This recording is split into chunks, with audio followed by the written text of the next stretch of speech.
Un osito polar iba andando con su papá por el lado páramo del norte y pregunta el osito: papá, papá, ¿yo soy un oso polar? Sí, hijo, claro, sos un oso polar. Ah, bueno. Y al ratito vuelve a preguntar: papá, papá, ¿y vos? ¿Sos un oso polar? Sí, hijo, claro, yo soy un oso polar. Ah.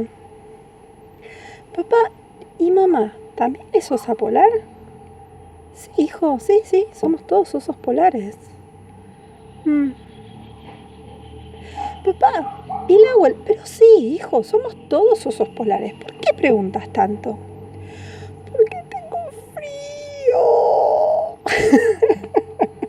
Chistonto tierno robado de mi amiga Vicky, que está en Suecia en este momento, pero disfrutando del verano sueco, que más o menos debe ser como nuestro invierno. Así que, besito a Vicky.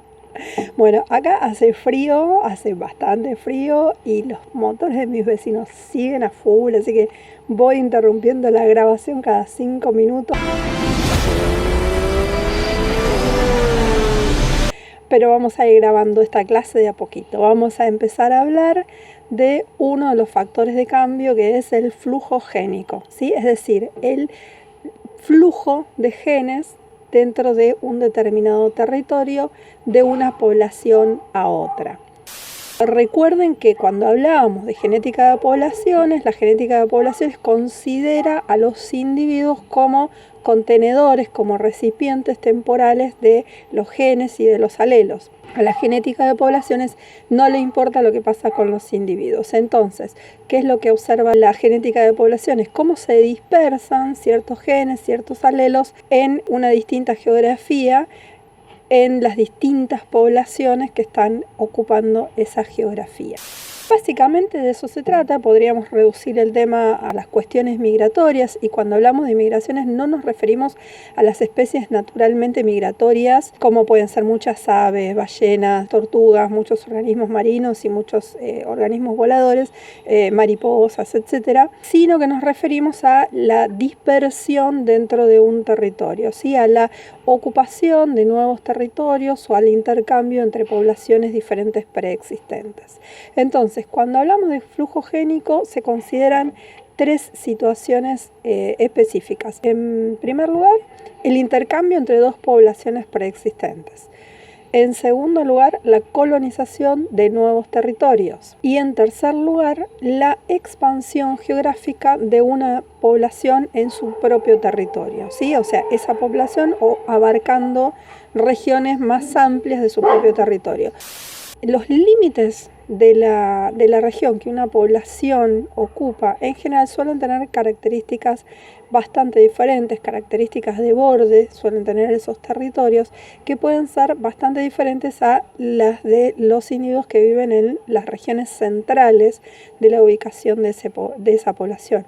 Con lo cual, esas características diferenciales para esos individuos que están adaptados a tener una vida óptima en la región central de los márgenes de distribución de la población, las zonas marginales de la población son zonas más inhóspitas, son zonas que presentan características que para esos organismos son más extremas. Con esto no estoy queriendo decir que sean extremas en el sentido de que van a tener temperaturas altísimas o demasiado bajas, o que van a tener niveles de pH demasiado altos o demasiado bajos, sino que para las condiciones a las que está adaptada esa especie en particular, esas condiciones son extremas. A veces pueden ser condiciones que nosotros no consideramos extremas, pero que para esa especie sí lo son. El intercambio de individuos entre dos poblaciones previamente existentes puede dar lugar a dos nuevas situaciones, o tres, digamos. Una es que las dos poblaciones sean muy parecidas y entonces el intercambio no produzca ninguna modificación importante, con lo cual como tema de estudio no nos resulta demasiado interesante. Otra situación es que las dos poblaciones sean muy diferentes, en cuyo caso el intercambio puede originar la introducción de alelos nuevos a una determinada población o modificar muchísimo las frecuencias preexistentes. la introducción de alelos, por un lado, es decir, en una población inicial no había determinado alelo y migran individuos portando ese alelo, entonces lo introducen y esa población ahora va a tener un nuevo alelo disponible, un nuevo alelo que está presente.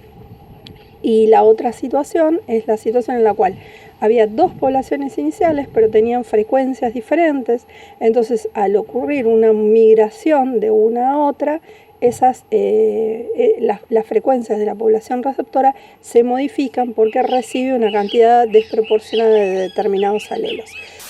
Las consecuencias de eso van a depender mucho de la cantidad de individuos que migran y cómo incide esa cantidad en la población. No es lo mismo que, no sé, pongamos un grupo de 20 individuos migre a una población de 50 individuos o que migre a una población de 1 millón de individuos. La incidencia que va a tener eso es diferente. Por eso se usan distintos modelos de estudio de flujo génico considerando estas situaciones, o sea, considerando las migraciones entre dos poblaciones de tamaños más o menos equivalentes, si las migraciones son o no son recíprocas, si hay una población mucho más grande que la otra, y entonces al primer modelo se lo llama modelo de islas, mientras que al segundo se lo llama modelo de continente-isla. Entonces se considera una población muy muy grande y una población muy muy pequeña.